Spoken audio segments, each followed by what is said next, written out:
পটুয়াখালীতে বৃদ্ধা মাকে মুরগির খোপে আশ্রয় দিয়েছেন সন্তানরা। যে মা বাড়ি বাড়ি ভিক্ষা করে সন্তানদের লালন পালন করে বড় করেছেন, সেই গর্ভধারিণী মায়েরই আজ আশ্রয় হয়েছে মুরগি রাখার খোপে।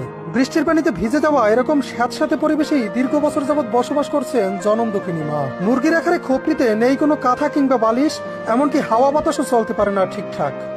দেখা যায় এমন একটি ঘরেই কোনো মতে খুঁটোমুটো দিয়ে বসে আছেন অসহায় মা।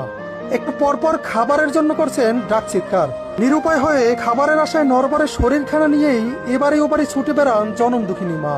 সম্প্রতি পা পিছলে আছাড় খেয়ে মাথা ফেটে যাওয়া সহ হাত ভেঙে গেছে বৃদ্ধা মা নূরজাহান বেগমের। সারাদিনের যন্ত্রণায়ও ছটফট করছেন তিনি।